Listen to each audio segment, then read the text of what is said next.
Que es oral. ¿De?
Sistema nervioso simpático, antagonistas adrenérgicos, y vamos a iniciar histamina.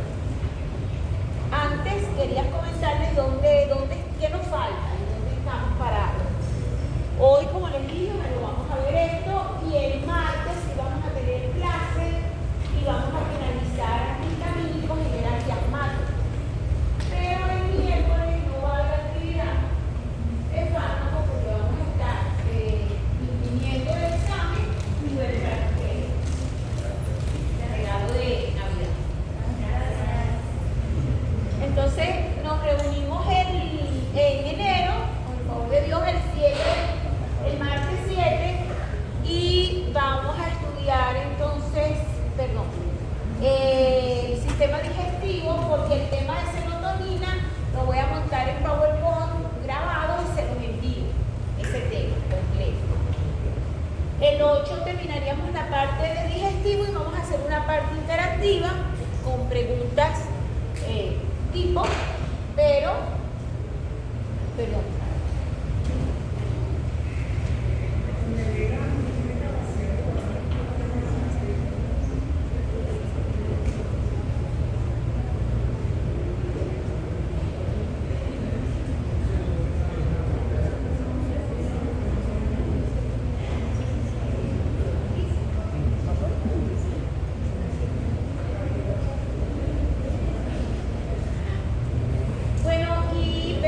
El viernes 10 no hemos programado clase esperando el desenlace de la situación país.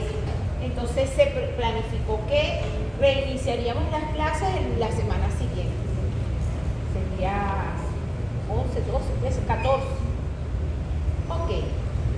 En la clase pasada revisamos todo lo que eran los simpáticos miméticos, los agonistas adrenérgicos, que clasificamos como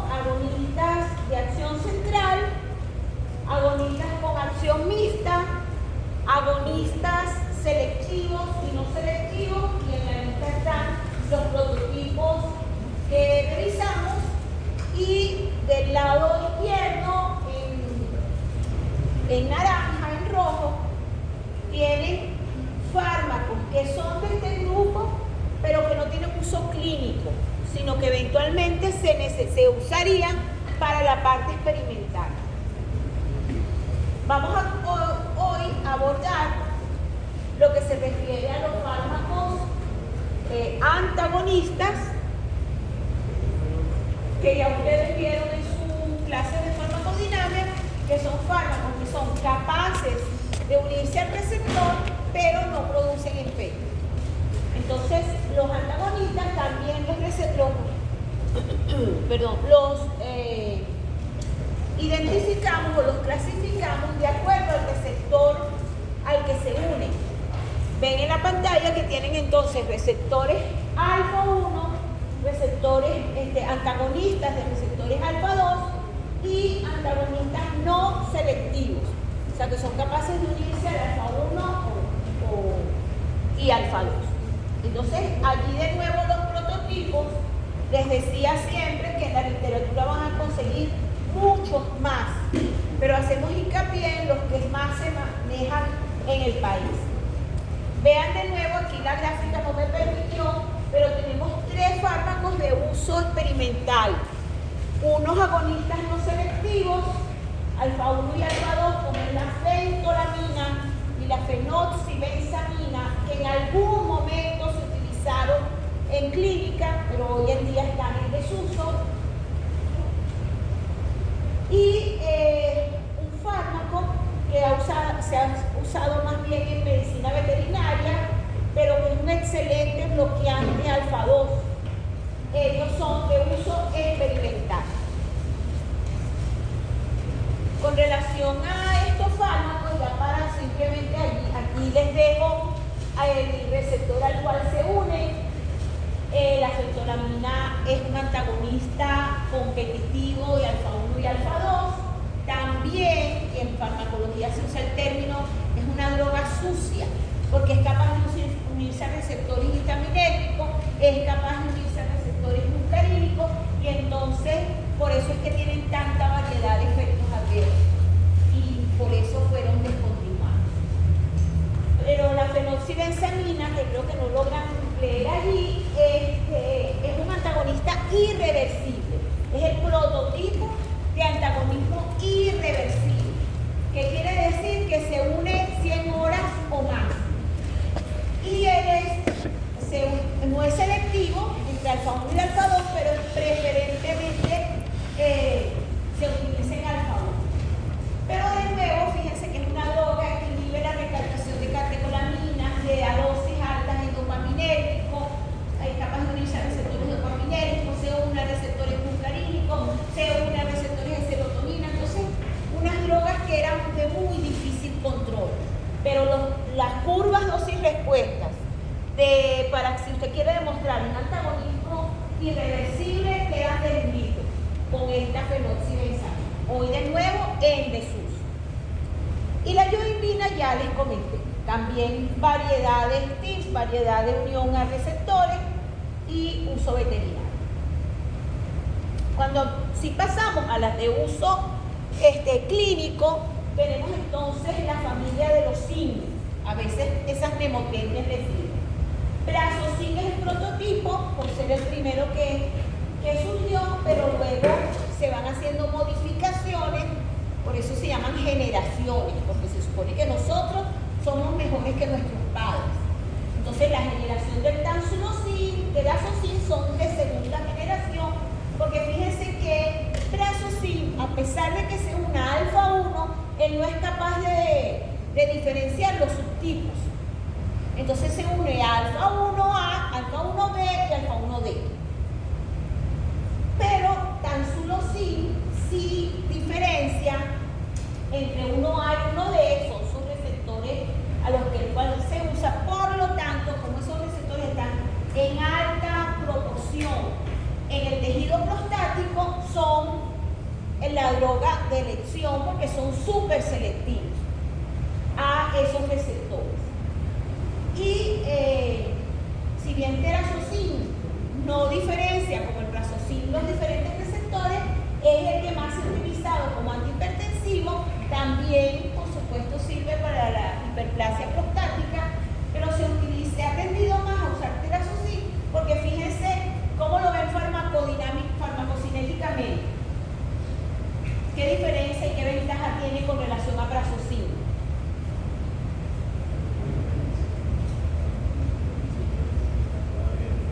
Uno a la vez.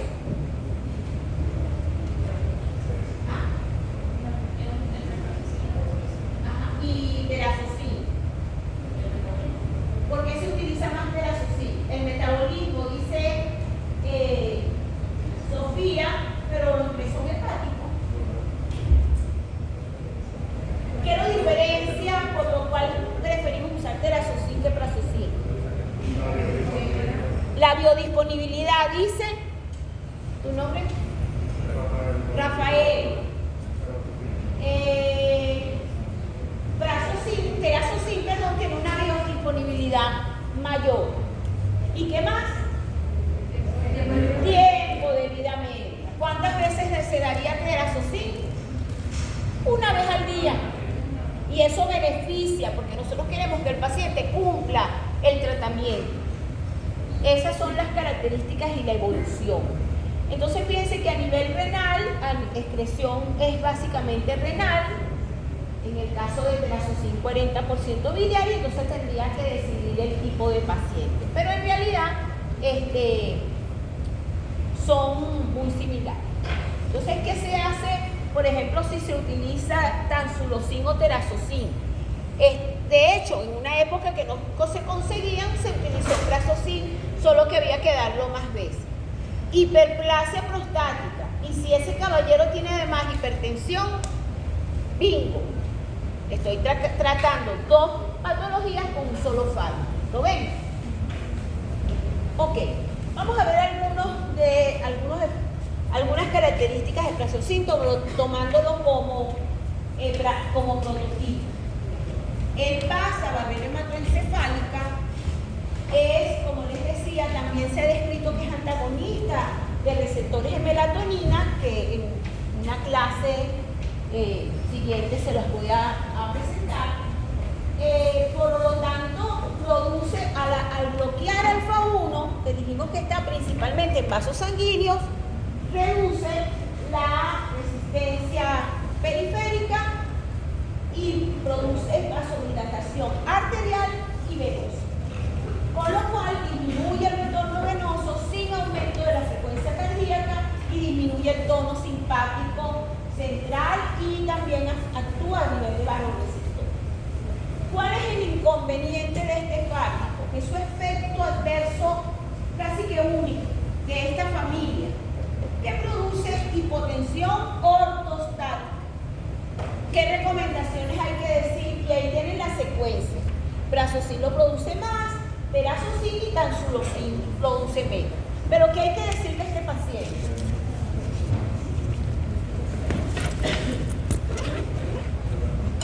Que se lo tome cuando ya va a la cama. Que si ya produce hipotensión, ya le está acostadito, no se va a caer. No vamos a tener permiso.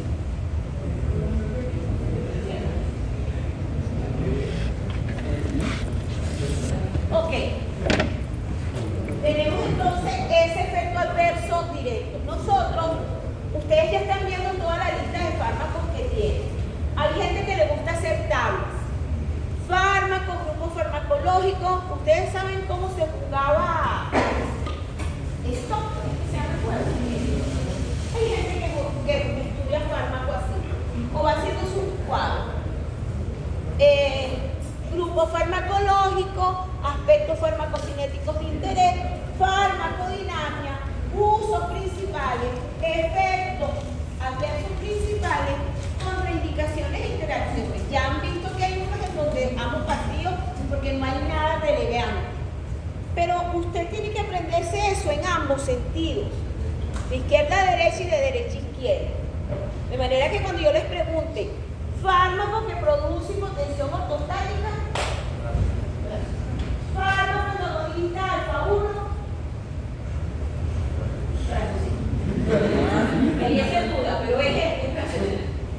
Fármaco selectivo de 1D.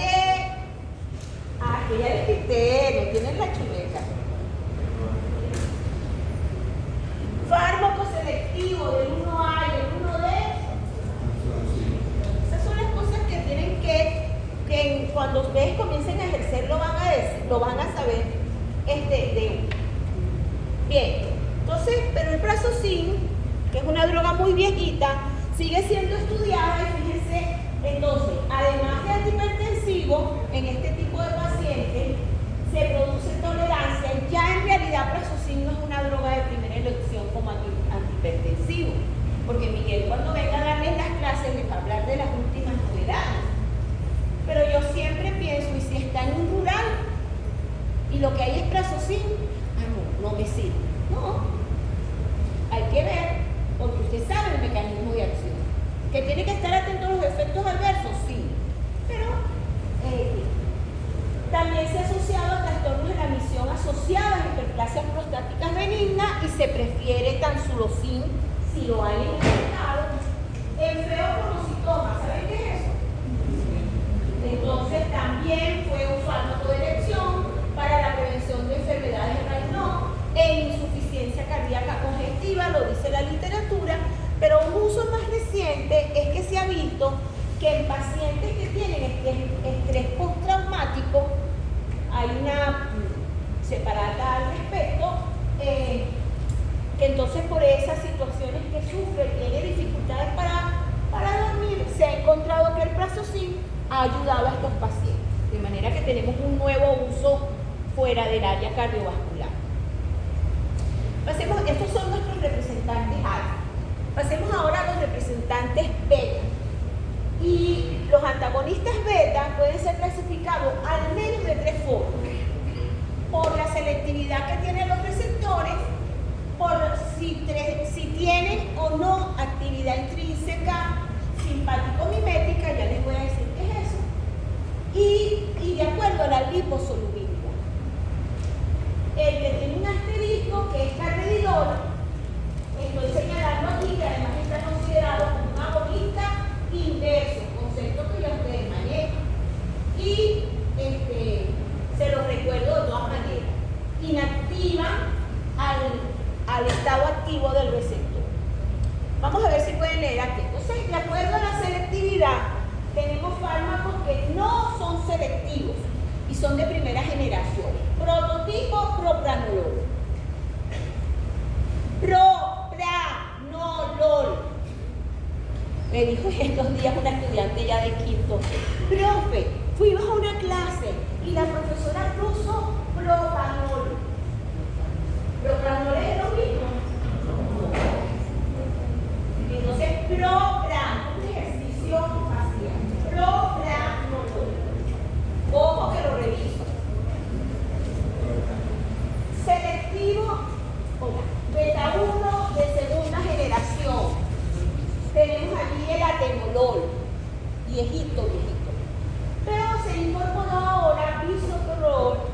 Al profesor Miguel le encanta metoprolol, también se ha usado y se ha rescatado. Pero nosotros vamos a quedarnos con atenolol. Los que están subrayados son los que tienen interés clínico. Luego tenemos de tercera generación no selectivos. Y ahí está el carvedilol. Todos terminan en olor. Y finalmente, selectividad beta 1, que es el nebivolol. Tiene selectividad beta 1, pero yo se los presenté. Él es capaz de unirse a otros receptores. Lo vamos a ver después.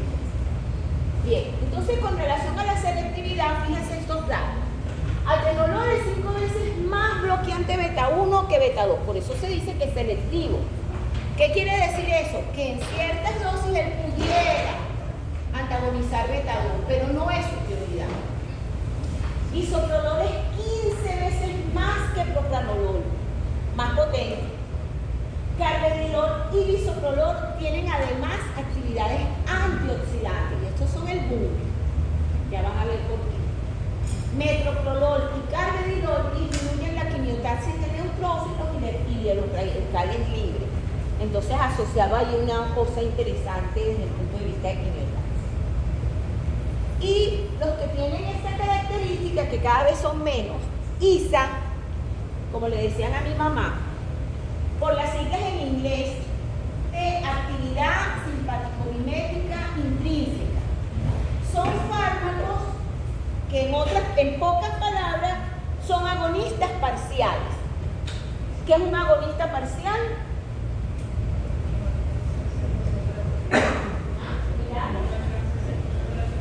No alcanza el 100% de la efectividad. ¿Qué más?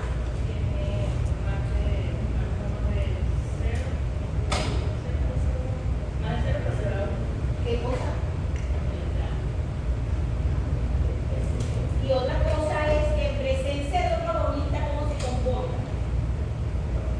El profesor les puso una gráfica, ¿se recuerda? ¿Qué hace si usted combina un agonista con un agonista parcial? ¿Cómo se comporta él? ¿Ah? Como un antagonista, ¿ok? Eso lo dijo el profesor.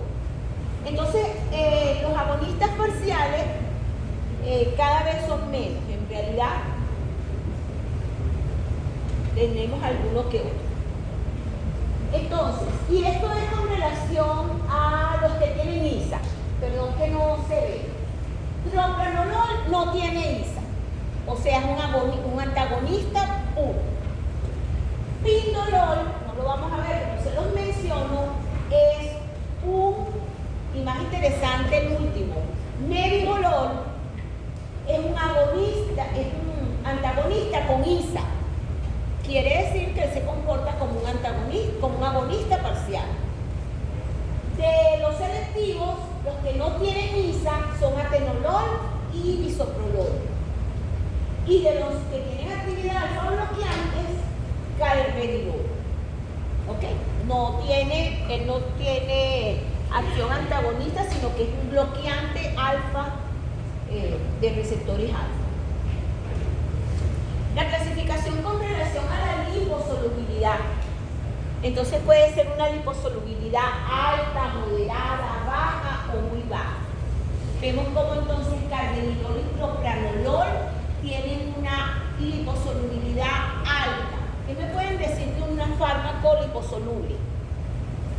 Atraviesa membranas, donde se elimina. ¿Qué más? ¿Pasa membranas? ¿Y cómo se elimina? Hepático. Hasta llegar a los que no tienen muy baja liposolubilidad, el atenolol. ¿Y entonces por dónde se elimina atenolol? Renal. Entonces, eso es una consideración que usted pudiera tomar dependiendo de su paciente. ¿Ok? Bien. Cuando vemos características farmacocinéticas de importancia, y vamos a tomar tres modelos, tres ejemplos. No selectivo beta 1, beta 2, selectivo beta 1, y no selectivo porque es beta 1 y alfa bloqueante, ya lo comentaba. Entonces fíjense su biodisponibilidad, mejora la del atenolol, el Tmax, que es el tiempo hasta que alcanza las concentraciones plasmáticas máximas, un poquito mejor en atenolol, la unión a proteínas, y es lógico porque atenolol es menos de 5 porque él es, me acaban de decir, hidrofilo. La vida media, mejor para carvedilol, el volumen de distribución expresado por kilo de peso y la vía de eliminación. Entonces fíjense que hay varias características a considerar para la elección del fármaco. En cuanto a los efectos adversos, ¿qué debemos esperar del propranolol si es un antagonista beta no selectivo? El bloqueo de las actividades simpáticas del organismo. De nuevo, su fisiología los ayuda a identificar este tipo de efectos. ¿Ok?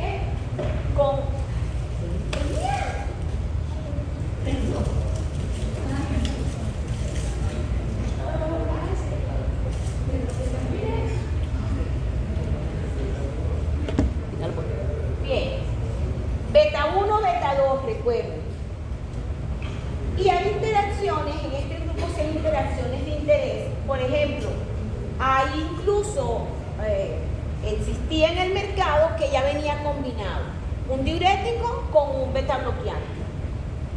Y esos productos combinados beneficiaban al paciente. Pero hay unas interacciones perjudiciales, como por ejemplo la combinación con antagonistas de calcio o con antiarrítmicos. Precisen y evalúen por qué esto pudiera ser perjudicial. Bien.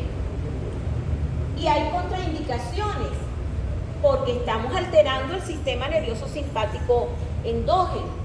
Entonces, en pacientes con hiperreactividad bronquial, con diabetes mellitus, en pacientes ancianos que tengan feoclosomocitoma, daño hepático o insuficiencia renal, precaución. Tal vez ajuste de dosis si no tiene otra cosa, pero no es la droga de elección. Y donde sí están contraindicados, pacientes con hipotensión, con bradicardia, con bloqueo y en insuficiencia cardíaca, cuando nosotros que estudiamos, los beta bloqueantes eran contraindicados. Pero esto cambió. Los de tercera generación son ahora una herramienta que se utiliza, ya más adelante se los voy a comentar. Entonces, ¿para qué se utilizan los beta bloqueantes? Como antihipertensivos, como antiarrítmicos y como antianginosos. Y los de tercera generación, lo repito varias veces para que se les quede, son coadyuvantes en insuficiencia cardíaca. Ellos sí, pero beta bloqueantes y menos si son selectivos, no son ellos. Entonces en este cuadro yo les voy a dejar las características que ustedes pueden deducir de por qué los beta bloqueantes son antihipertensivos, son antiarrítmicos y son antianginosos. Eso lo pueden detallar. Y en insuficiencia cardíaca, entonces, insisto, bisoprolol, carvedilol, metoprolol, nebivolol, serían los fármacos de elección. Todos los estamos viendo. Los estudios multicéntricos han demostrado que en insuficiencia cardíaca en varios estadios, leve, moderada, grave, a largo plazo, la adición de un beta bloqueante de tercera generación a la terapia de base, como pacientes que ya toman digoxina, inhibidores de enzima convertidora o diuréticos, mejora la función cardíaca, aumenta la sobrevida. Entonces es aceptado, es de aplicación ya corriente. Sin embargo, fíjense que esto no es un tratamiento para un paciente que le llegue a la consulta, qué sé yo, de atención primaria, se llama. No. Sino que usted tiene que, ese paciente debe hacerle un seguimiento, por lo tanto se recomienda que sea el especialista, el cardiólogo, el que lo individualice y lo vaya ajustando para evitar la descompensación. También se ha visto que en estudios también multicéntricos, que la adición de bloqueantes de tercera generación disminuye la mortalidad, la movilidad, los efectos de estimulación simpática durante el periodo perioperatorio, de manera que en verdad que han resultado bien beneficiosos estos, tercera generación. Pasando a otra área, tenemos las arritmias. Ustedes ven arritmias en fisiopatía. Bueno, el profesor Miguel se los va a recordar. Básicamente lo que quiero ubicarnos es que podemos tener arritmias por alteración del automatismo, por exceso o por defecto. Podemos tener focos ectópicos o alteraciones de la conducción porque haya vías anómalas o bloqueos. En ese caso da origen a toda una serie, no sé si se ve, no se ve, perdón, a toda una generación de arritmias que podemos clasificar de acuerdo al origen, si es supraventricular o ventricular, dependiendo de la frecuencia, si hay taquicardia o bradicardia y el modo de presentación, si es paroxística o crónica. Todo eso es base, ustedes ya lo conocen. Con base a esos tipos de arritmia se 5 grupos. Y de esos 5 grupos, 2 tienen relación con beta-bloqueantes. Los antiarrítmicos del tipo de la clase 2, la clase 2, los antiarrítmicos son antagonistas beta. Ahí están todos. Porque ellos cambian los límites de la despolarización espontánea. Y eso es una clasificación, eso es un mecanismo de acción. También, pero de allí, de esa clase 2, resalta el propranolol, que es un agonista no selectivo, porque además de inhibir la fase 0 del potencial de acción cardíaco, estabiliza membranas. Y entonces es una característica del propranolol que lo hace muy buen antiarrítmico.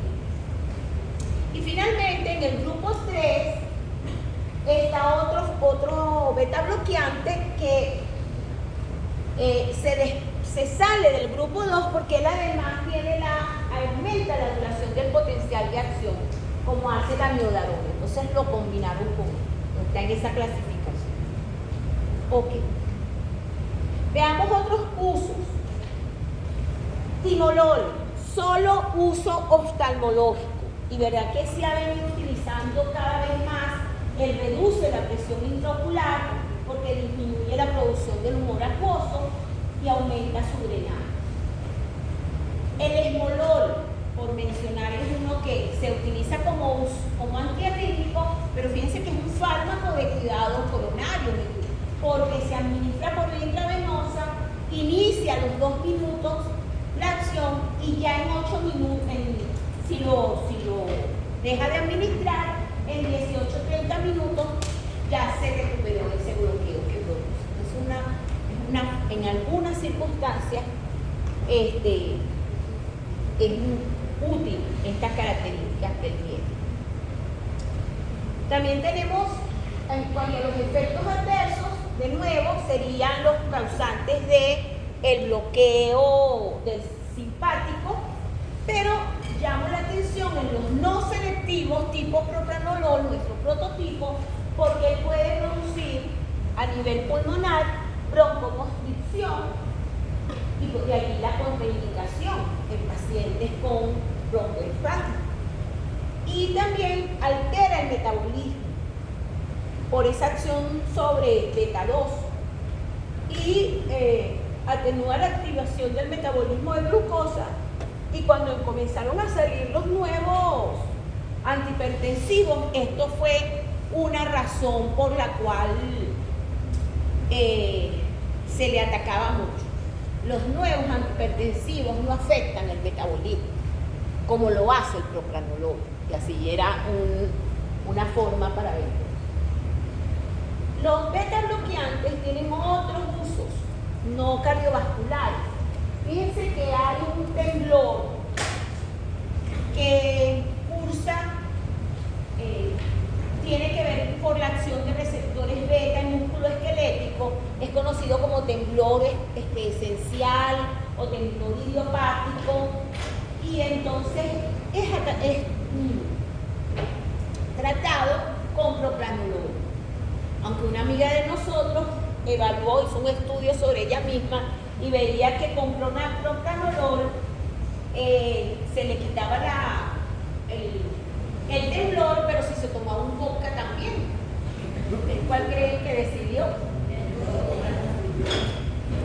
Mejora los síntomas del hipertiroidismo y crisis hipertiroidea. No es grave, la época de...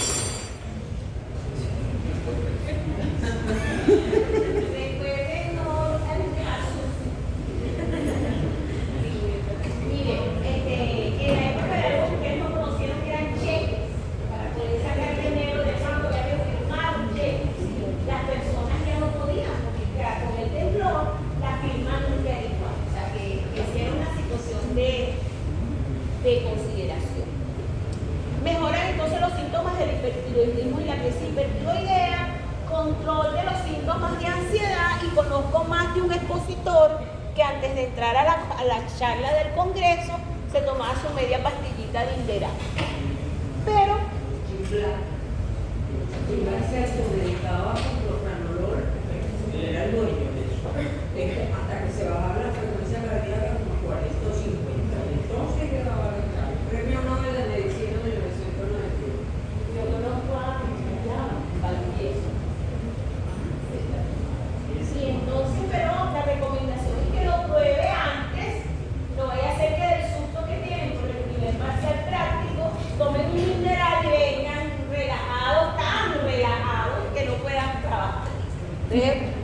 Pero sí es efectivo, se ha probado. Bueno, no sé si oyeron de este lado el cuento de la doctora.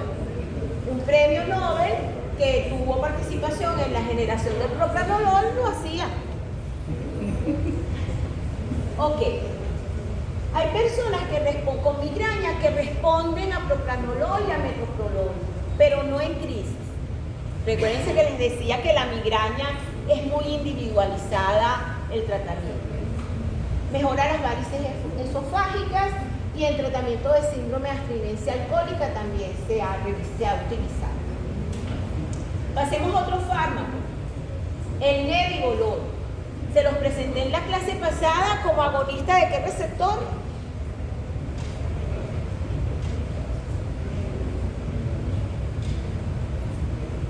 Agonista beta 3.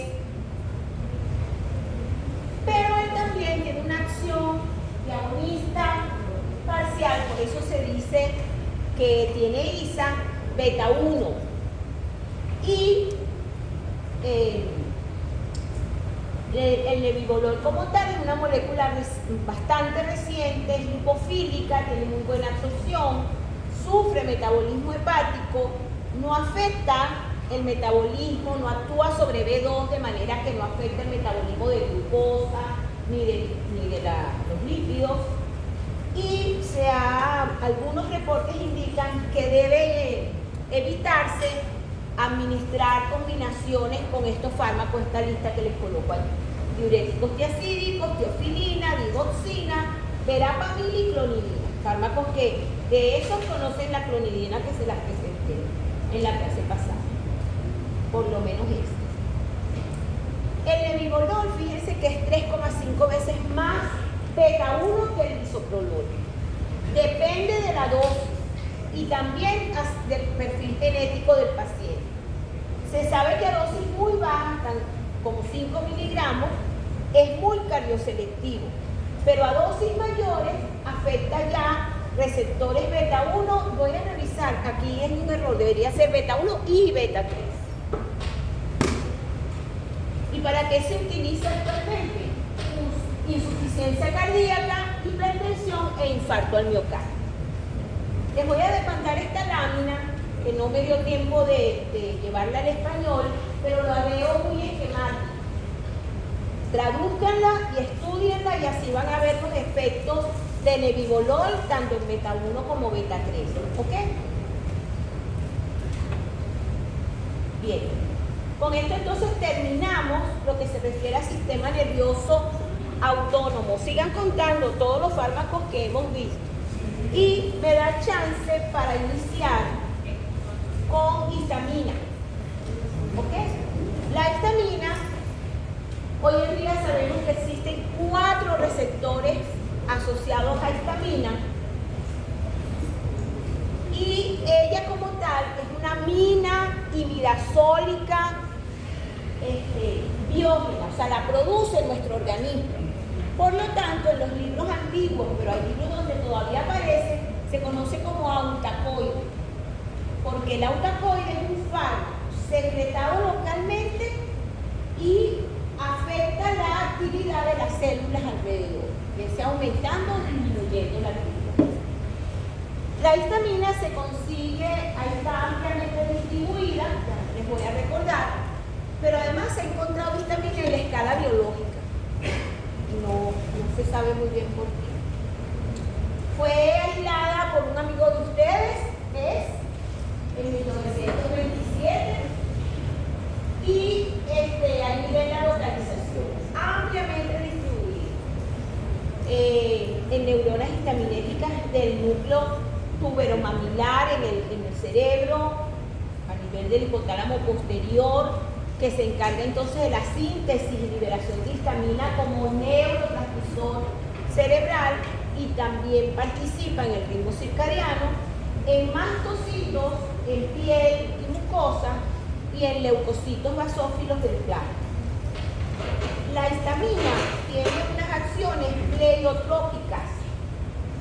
Pleiotrópica significa que tiene múltiples acciones, y en este cuadro las resumo. Las que tienen línea naranja, que están viendo ustedes a mano izquierda, son acciones inflamatorias. Y las acciones al lado derecho, con la flecha en verde, son regulatorias. De manera que hay algunas de esas acciones que queremos neutralizar y otras que pudieran ser necesarias como respuesta del organismo.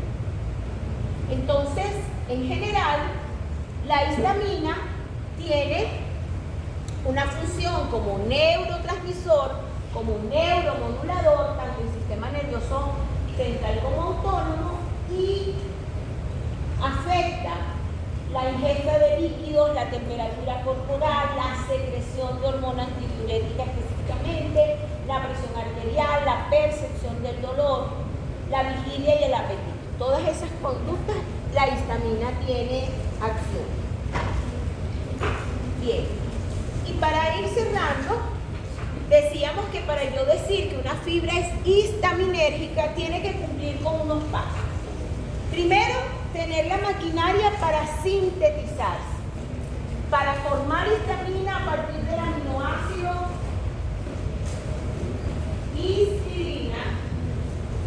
Se necesitan 3 enzimas, no nos interesan los numéricos. Para almacenar, se almacena en las fibras, igual que los neurotransmisores que ya hemos visto, en vesículas, pero sabemos que a nivel periférico se mantienen gránulos y formando complejos con polisacáridos. Está en piel, en músculos y en mucosa gástrica. La liberación desde las neuronas es igual que con los otros neurotransmisores. Llega un potencial de acción, aumentan los niveles de calcio, se produce exocitosis y se libera el neurotransmisor. Pero en los gránulos se produce la exocitosis también por diferentes tipos de procesos. Fíjense, por procesos fisiológicos se secreta fisiológicamente la histamina en la secreción gástrica. En procesos fisiopatológicos como respuesta de inflamación o de alergia.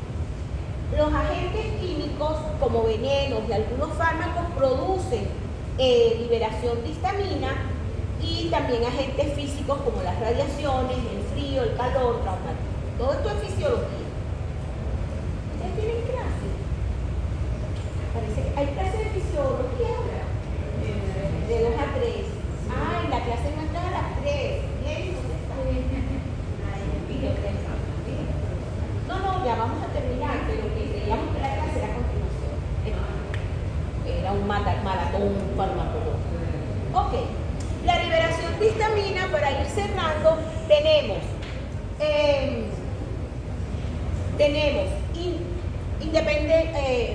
un transporte independiente de energía y un transporte dependiente de energía y calcio. Energía y calcio, independiente o dependiente. Y entonces allí se las desgloso. La dependiente de energía, lo que ocurre es una alergia, hipersensibilidad tipo 1, como la que ocurre por efecto de los contrastes que tienen yodo. Hay gente que lo conoce, alergia al yodo. Y estas reacciones pueden ser de leve a moderada. Pueden ir desde prurito hasta paro cardíaco. Y eso lo podemos saber antes de la administración. No, a veces no. A veces tenemos que pasar el susto. Los alimentos, también hay alimentos altos en histamina, alto contenido de histamina. Y entonces, para inactivarse la histamina, también se requieren de 3 enzimas: la N-metiltransferasa, la monoaminoxidasa y la diaminoxidasa. Y también se sabe que hay histamina libre. Entonces, por ejemplo, cuando hay déficit de la diaminoxidasa, ocurre lo que se llama intolerancia a la histamina o histaminosis. ¿Qué lo causa? Predisposición genética, enfermedades inflamatorias intestinales, la menstruación en la fase folicular, consumo de alcohol, ingesta de ciertos fármacos. ¿Y por qué? ¿Y qué produce? También un cuadro de migraña, efectos cardiovasculares, a nivel de piel urticaria, congestión nasal, asma, estreñimiento, fibromialgia, dolores osteopáticos. Entonces, toda una situación que lleva a tomar en consideración. En cuanto a los receptores, tenemos 4 tipos de receptores y con esto nos vamos a quedar. Aquí continuamos la clase que viene y simplemente para que lo que revisamos hoy: antagonistas adrenérgicos e iniciamos histamina. ¿Ok? Nos vemos entonces el martes 10 aquí. Gracias.